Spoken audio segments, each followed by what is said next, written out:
ಸರ್ಕಾರಕ್ಕೆ, ಗೋಮುಖ ವ್ಯಾಘ್ರ ಕಾಂಗ್ರೆಸ್ ಸರ್ಕಾರಕ್ಕೆ, ಗೋಮುಖ ವ್ಯಾಘ್ರ ಕಾಂಗ್ರೆಸ್ ಸರ್ಕಾರಕ್ಕೆ, ಭಾರತ ಸ್ವಾತಂತ್ರ್ಯ ಹಕ್ಕು ಸಿಕ್ಕಿರುವ ಕಾಂಗ್ರೆಸ್ ಸರ್ಕಾರಕ್ಕೆ.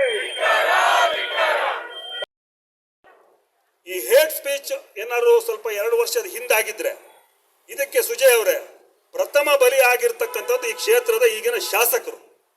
ಯಾಕೆ ಈ ಮಾತನ್ನು ಹೇಳ್ತಾ ಇದ್ದೀನಿ ಅಂದ್ರೆ 2 ವರ್ಷದಿಂದ ಅವ್ರು ಮಾತಾಡಿದ್ರು. ದೇಶದ ಪ್ರಧಾನಿ ನರೇಂದ್ರ ಮೋದಿ ಅವರನ್ನ ಏನಂತ ಹೇಳಿದ್ರು? ಅವರು ಗುಂಡಿಟ್ಟು ಕೊಲ್ಲಿ ಅಂತ ಹೇಳಿದ್ರು. ಇದಕ್ಕಿಂತ ಹೇಟ್ ಸ್ಪೀಚ್ ಬೇಕಾ ಸ್ವಾಮಿ? ಇದಕ್ಕಿಂತ ಹೇಟ್ ಸ್ಪೀಚ್ ಬೇಕಾ? ಈ ಕಾಂಗ್ರೆಸ್ನವ್ರು ಮಾತಾಡದೆ ಹೇಟ್, ಇವ್ರು ಮಾತಾಡದೆ ದ್ವೇಷ, ಇವ್ರು ಇಡೀ ಮೈಲಿ ತುಂಬಿರ್ತಕ್ಕಂಥದ್ದೇ ದ್ವೇಷ. ದ್ವೇಷ ರಾಜಕಾರಣಕ್ಕೆ ಇನ್ನೊಂದು ಹೆಸರು ಯಾವ್ದಾರು ಇದ್ರೆ ಅದು ಕಾಂಗ್ರೆಸ್. ದ್ವೇಷ ರಾಜಕಾರಣಕ್ಕೆ ಹೆಸರು ಇನ್ನೊಂದಿದ್ರೆ ಯಾವುದು? ಕಾಂಗ್ರೆಸ್ ಪಕ್ಷ. ಇಂತಹ ಕಾಂಗ್ರೆಸ್ ಪಕ್ಷದವರು ಇವತ್ತು ಅಧಿಕಾರಕ್ಕೆ ಬಂದಿದ್ದಾರೆ. ಅಭಿವೃದ್ಧಿ ಬಗ್ಗೆ ಎಲ್ಲರೂ ಹೇಳಿದ್ರು, ಮಧುರಾ ಮೇಡಮ್ ಅವರು ಹೇಳಿದ್ರು. 1 ರೂಪಾಯಿ ಅನುದಾನ ಸಾಗರಕ್ಕೆ ತರಲಿಕ್ಕೆ ಆಗ್ಲಿಲ್ಲ. ಬಾಯಲ್ಲಿ ಮಾತ್ರ ಎಷ್ಟು ಕೋಟಿ? 100 ಕೋಟಿ. ಗೌರ್ಮೆಂಟ್ ಹಾಸ್ಪಿಟ್ಲಿಗೆ ಎಷ್ಟು ಕೋಟಿ ಬಿಡುಗಡೆ ಆಗಿದೆ ಅಂದ್ರು? 70 ಕೋಟಿ ರೂಪಾಯಿ ಬಿಡುಗಡೆ ಆಗಿದೆ ಅಂದ್ರು. ಬಿಡುಗಡೆ ಆಗಿದೆ 1 ರೂಪಾಯಿ ಆದ್ರೂ ಬಿಡುಗಡೆ ಆಗಿದೆ ಸ್ವಾಮಿ. 1 ಲಕ್ಷ ರೂಪಾಯಿನೂ ಬಿಡುಗಡೆ ಆಗ್ಲಿಲ್ಲ. 1 ಲಕ್ಷ ರೂಪಾಯಿ ಬಿಡುಗಡೆ ಆಗಿಲ್ಲ. ಭೈರಪ್ಪನವರೇ ಇನ್ನು ಹೇಳ್ಬೇಕು. ನಾವು ಶ್ರೀಧರ್ ನಗರದಲ್ಲಿ ಓಡಾಡಿ ಕೇವಲ ಭಾಷಣ ಮಾಡ್ಕೊಂಡು ತಿರುಗ್ತಾ ಮಾತ್ರ ಶಾಸಕತ್ವ ಅಲ್ಲ. ಬದಲಾಗಿ ಇವತ್ತು ಅವ್ರು ಹೇಳ್ತಾ ಇದ್ರು, ನನಗೆ ಬಹಳ ಬೇಸರ ಅನ್ಸುತ್ತೆ. ನಾನು ಮಂತ್ರಿಗಿರಿಗಾಗಿ ಎಷ್ಟು ಜನರು ಕಾಲಿಗೆ ಬಿದ್ನೋ, ಇನ್ನೂ ನನ್ನ ಮಂತ್ರಿ ಮಾಡ್ಲಿಲ್ಲರಪ್ಪ ಅಂತ ಹೇಳ್ತಾ ಇದ್ರು. ದಯವಿಟ್ಟು ಸ್ವಾಮಿ, ನೀವು ಕಾಲಿಗೆ ಬೀಳೋದಾದ್ರೆ 10 ಕೋಟಿನೋ 100 ಕೋಟಿನೋ ಅನುದಾನ ಕೇಳಲಿಕ್ಕೆ ಕಾಲಿಗೆ ಬೀಳ್ರಿ. ನಿಮ್ ಮಂತ್ರಿಗಿರಿ ನಮಗೆ ಅವಶ್ಯಕತೆ ಇಲ್ಲ. ಶಾಸಕರಾಗಿ ನಮ್ಮ ಹಾಲತ್ನವರು 5 ವರ್ಷ ಕೆಲಸ ಮಾಡಿದ್ರು ಸಾಗರದಲ್ಲಿ. ಅವರೇನು ಮಂತ್ರಿ ಆಗಿರ್ಲಿಲ್ಲ. ಆದ್ರೆ ಈ ಸಾಗರಕ್ಕೆ 888 ರಸ್ತೆಗಳನ್ನ ಮಾಡಿರ್ತಕ್ಕಂಥ ಕೀರ್ತಿ ನಮ್ಮ ಹಾಲತ್ನವರಿಗೆ ಸಲ್ಲತ್ತೆ. ಈ ಸಾಗರಕ್ಕೆ ಆಕ್ಸಿಜನ್ ಪ್ಲಾಂಟ್ ಅನ್ನ ಮಾಡಿಸ್ಕೊಟ್ರು. ಜೂನಿಯರ್ ಕಾಲೇಜ್ ವಿಷಯ ನಾನು ಬರ್ಬೇಕು. ಜೂನಿಯರ್ ಕಾಲೇಜಲ್ಲಿ ಮೊನ್ನೆ ಕಾರ್ಯಕ್ರಮ ಮಾಡಿದ್ರು ಇವರು. ಅದರ ಕಾರ್ಯಕ್ರಮ ಯಾವ ರೀತಿ ಮಾಡಿದ್ರು? ಸರ್ಕಾರದಿಂದ 1 ರೂಪಾಯಿ ದುಡ್ಡು ತರ್ಲಿಕ್ಕೆ ಆಯ್ತಾ ಇವರಿಗೆ? ಸ್ಟೂಡೆಂಟ್ಸ್ ಹತ್ರ 600 ರೂಪಾಯಿ ತಗೊಂಡಿದ್ದಾರೆ. ನಗರಸಭೆಯಲ್ಲಿ ನಮ್ಮ ಗುಂಡಿ ಮುಚ್ಚಕ್ಕೆ ದುಡ್ಡಿಲ್ಲ. ನಾಗಪ್ಪನವ್ರೆ 3 ಲಕ್ಷ ರೂಪಾಯಿ ಕೊಡ್ತಾ ಇದ್ದಿಲ್ಲ. ನಾಚಿಕೆ ಆಗಲ್ಲನ್ರಿ ನಿಮ್ಗೆ? ನಮ್ಮ ಸಾಗರದ ಅಭಿವೃದ್ಧಿ ಸ್ವಲ್ಪ ಹಣ ಕೊಡಿ. ಜೂನಿಯರ್ ಕಾಲೇಜಿಗೆ ಸರ್ಕಾರದಿಂದ ನಿಮ್ಗೆ ತಾಕತ್ತಿದ್ರೆ ಹಣ ತಂದು ಆ ಒಂದು ಕಾರ್ಯಕ್ರಮವನ್ನು ಮಾಡಿ. ಆ ಜೂನಿಯರ್ ಕಾಲೇಜ್ನವರು ಅನ್ಯಾಯ ಮಾಡಿದ್ದಾರೆ ಹಾಲಪ್ಪನವ್ರೆ.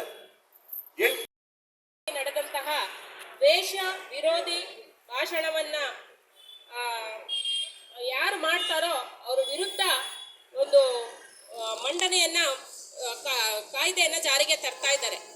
ಅಂದ್ರೆ ನಾವೆಲ್ಲರೂ ಘೋಷಣೆ ಮಾಡಬೇಕು, ಕಾಂಗ್ರೆಸ್ ಸರ್ಕಾರ ಆಡಳಿತಕ್ಕೆ ಬಂದ ನಂತರ ನಮ್ಮ ರಾಜ್ಯದಲ್ಲಿ ಏನೇನೆಲ್ಲ ಮಾಡ್ತಾ ಇದೆ ಅನಾಚಾರಗಳು ಹಾಗೂ ಅವರು ಮಾಡ್ತಿರುವಂತಹ ಈ ಜನರಿಗೆ ಕೊಟ್ಟಂಗ್ ಮಾಡಿ ಇಸ್ಕೊಳ್ಳೋದು ಅಂತ ಹೇಳ್ತಾರಲ್ಲ, ಆ ರೀತಿ ಮೂಗಿಗೆ ತುಪ್ಪವನ್ನು ಒರೆಸಿ ನಾವು ಕೊಟ್ಟಿದ್ದೀವಿ ಅಂತ ಹೇಳ್ತಿರುವಂತಹ ಯೋಜನೆಗಳಾಗಿರ್ಬೋದು. ಇವರಿಗೆ ತಾವು ಮಾಡ್ತಿರುವಂತಹ ತಪ್ಪು ಜನರಿಗೆ ಗೊತ್ತಾಗಬಾರ್ದು ಅನ್ನೋದು ಒಂದೇ ಉದ್ದೇಶಕ್ಕೆ ಈ ಒಂದು ದ್ವೇಷ ಭಾಷಣವನ್ನ ವಿರೋಧಿಸುವಂತಹ ಒಂದು ಏನು ಕಾಯ್ದೆಯನ್ನ ಇವರು ತರ್ತಾ ಇದ್ದಾರೆ, ಅದು ನಿಜವಾಗ್ಲೂ ಖಂಡನೀಯ ಅಂತ ಹೇಳ್ತಾ ಇದ್ದೀವಿ ನಾವು. ಯಾಕಂದ್ರೆ ನಮ್ಮ ಒಂದು ಏನು ಸಂವಿಧಾನದಲ್ಲಿ ಜನಪ್ರತಿನಿಧಿಗಳಿಗೆ ಮಾತಾಡಬೇಕು. ಇನ್ನೇನು ಕೆಲವೇ ದಿನಗಳಲ್ಲಿ ದೊಡ್ಡ ಒಂದು ಘಟನೆ ನಡೆಯೋದಿದೆ. ರೈತರ ಹೊಲಗದ್ದೆಗಳನ್ನು ಬಿಡಿಸ್ತಕ್ಕಂಥ ಒಂದು ಕಾನೂನು ಮಾಡಿಕೊಂಡು ಈಗಾಗಲೇ ಸರ್ವೆ ಮಾಡ್ತಿದ್ದಾರೆ. ಅದನ್ನು ಕೂಡ ಅದ್ರ ವಿರುದ್ಧ ಕೂಡ ಧ್ವನಿ ಎತ್ತೋ ಹಾಗಿಲ್ಲ. ಧ್ವನಿ ಎತ್ತಿದ್ರೆ ನೋಡಿ ಸರ್ಕಾರದ ವಿರುದ್ಧ ದ್ವೇಷ ಭಾಷಣ ಮಾಡಿದೆಯಾ ನೀನು ಅಂತೇಳಿ ಕೇಸ್ ಹಾಕ್ಬೋದು. ಇನ್ನು ನಮ್ಮ ಪಕ್ಷದವರು ಅಥವಾ ಪರಿವಾರದವರು ಮತ್ತು ಸ್ನೇಹಿತರು ಯಾವುದೇ ಒಬ್ಬ ವ್ಯಕ್ತಿ ಈ ದೇಶದ ಧರ್ಮವನ್ನೇ ಎತ್ತಿ ಹಿಡಿಯಲಿಕ್ಕೆ, ತನ್ನ ಧರ್ಮಕ್ಕಾದ ಅನ್ಯಾಯವನ್ನು ಪ್ರತಿಭಟಿಸಲಿಕ್ಕೆ ಮಾತಾಡಿದರೆ ನೋಡಿ ದ್ವೇಷ ಭಾಷಣ ಮಾಡ್ತಾನೆ, ನೋಡಿ ಇವನು ಹಿಂದೂ ಪರ ಮಾತಾಡ್ತಾನೆ, ಇವನು ಸನಾತನಿ ಪರ ಮಾತಾಡ್ತಾನೆ ಅಂತ ಹೇಳಿ ಅದನ್ನು ದುರುಪಯೋಗ ಮಾಡಿಕೊಂಡು ರಾಜಕೀಯವಾಗಿ ಮತ್ತು ಹೋರಾಟಗಾರರನ್ನ ಹಣಿತಕ್ಕಂಥ ಕೆಲಸವನ್ನು ಮಾಡೋದಕ್ಕೆ ಇದನ್ನು ಮಾಡಿದ್ದಾರೆ.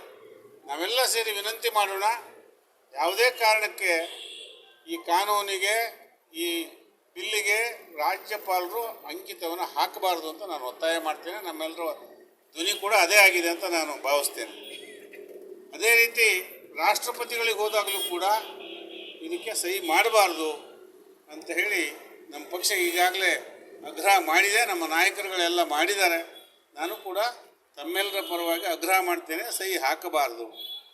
ಮತ್ತು ಇಷ್ಟೆಲ್ಲ ಆದಮೇಲೂ ಕೂಡ ಇದು ಕೋರ್ಟಿಗೆ ಹೋದರೆ ಹೈಕೋರ್ಟು ಸುಪ್ರೀಂ ಕೋರ್ಟಲ್ಲಿ ಬಿದ್ದು ಹೋಗ್ತದೆ. ಬಿದ್ದು ಹೋಗಬೇಕು. ಇವರ ಉದ್ದೇಶ ಒಳ್ಳೆಯದಿಲ್ಲ, ದುರುದ್ದೇಶ ಇದೆ. ಹೋರಾಟವನ್ನು ಹತ್ತಿಕ್ಕತಕ್ಕಂಥ ಪ್ರಯತ್ನ ಇದೆ. ಯಾರು ಈ ದೇಶದ ಬಗ್ಗೆ, ಈ ದೇಶದ ಧರ್ಮದ ಬಗ್ಗೆ ಮಾತಾಡಕ್ಕೆ ಹೋಗ್ತಾರೆ ಅವರನ್ನು ಹಣಿತಕ್ಕಂಥ ಕಾನೂನು ಇದು. ನಮಗೆ ಅಂಬೇಡ್ಕರ್ ಮತ್ತು ಅವಕಾಶವನ್ನು ಮಾಡಿಕೊಟ್ಟಿದ್ದಾರೆ. ತನ್ನ ವಿವೇಚನೆಗೆ ಸಂಬಂಧಪಟ್ಟ ಹಾಗೆ ಭಾರತ ಸಂವಿಧಾನ ಒಂದು ವಿರೋಧ ಅಲ್ಲದೇ ತನಗೆ ಅನಿಸಿದ್ದನ್ನು ಹೇಳಲಿಕ್ಕೆ ಸ್ವಾತಂತ್ರ್ಯವನ್ನು ಕೊಟ್ಟಿದ್ದಾರೆ. ಆ ಸ್ವಾತಂತ್ರ್ಯವನ್ನು ಕಸಿತಕ್ಕಂಥ ಪ್ರಯತ್ನವನ್ನು ಈ ಕಾನೂನು ಮಾಡ್ತದೆ. ಕಾಂಗ್ರೆಸ್ನವ್ರ ಉದ್ದೇಶವೂ ಅದೇ ಇದೆ. ಇನ್ನು ಪೊಲೀಸರು ಕೊನೆಗೆ ಇವರಿಗೂ ಬರ್ತದೆ ಅದು. ಆದರೆ ಈಗ ಸದ್ಯಕ್ಕೆ ಕಾಣೋರು ನಾವು ಮಾತ್ರ, ಸದ್ಯಕ್ಕೆ ಕಾಣೋರು ಹೋರಾಟಗಾರರು ಮಾತ್ರ. ಯಾವುದೇ ಹೋರಾಟವನ್ನು ಕೂಡ ಹತ್ತಿಕ್ಕಲಿಕ್ಕೆ ಅಂಬೇಡ್ಕರ್ ಅವರನ್ನ ಸ್ಮರಣೆ ಮಾಡಿಸ್ತೇವೆ, ಸ್ಮರಿಸ್ತೇವೆ, ಕೃತಜ್ಞತೆಗಳನ್ನು ಹೇಳ್ತೇವೆ. ಸಂವಿಧಾನ ಶಿಲ್ಪಿ ಡಾಕ್ಟರ್ BR ಅಂಬೇಡ್ಕರ್ ಅವರು ಕೊಟ್ಟಿರ್ತಕ್ಕಂಥ ಸಂವಿಧಾನದ 19ನೇ ಪರಿಚ್ಛೇದ ಎ ಮತ್ತು ಬಿ ನಲ್ಲಿ ಈ ಸ್ವತಂತ್ರ ಭಾರತದಲ್ಲಿ ಪ್ರತಿಯೊಬ್ಬ ಪ್ರಜೆಗೆ ವಾಕ್ ಸ್ವಾತಂತ್ರ್ಯದ ಹಕ್ಕಿದೆ. ಅವನ ಅರಿವಿಗೆ ಬರ್ತಕ್ಕಂಥ ಅಭಿಪ್ರಾಯಗಳನ್ನ ಹೇಳ್ತಕ್ಕಂಥ ಮುಕ್ತ ಅವಕಾಶ ಇದೆ, ಅವಕಾಶ ಇರಬೇಕು ಅಂತ ಹೇಳಿ ಸಂವಿಧಾನದ 19ನೇ ಪರಿಚ್ಛೇದ ಎ ಮತ್ತು ಬಿ ನಲ್ಲಿ ಉಲ್ಲೇಖ ಮಾಡಿದ್ದಾರೆ. ಅದನ್ನು ಉಲ್ಲಂಘಿಸಿ ಪ್ರತಿಯೊಬ್ಬ ಈ ಪ್ರಜಾಪ್ರಭುತ್ವ ರಾಷ್ಟ್ರದಲ್ಲಿ ಬಾಳಿ ಬದುಕ್ತಾ ಇರ್ತಕ್ಕಂಥ ನಾಗರಿಕನ ಭಾವನೆಯನ್ನ, ವ್ಯಕ್ತಿ ಸ್ವಾತಂತ್ರ್ಯವನ್ನ, ವಾಕ್ ಸ್ವಾತಂತ್ರ್ಯವನ್ನ ಕತ್ತು ಹಿಸಬೇಕು ಅನ್ನತಕ್ಕಂಥ ಉದ್ದೇಶ ಈ ಒಂದು ವಿಧೇಯಕ ಹೊಂದಿದೆ. ಅರಣ್ಯ ಪ್ರದೇಶದಲ್ಲಿ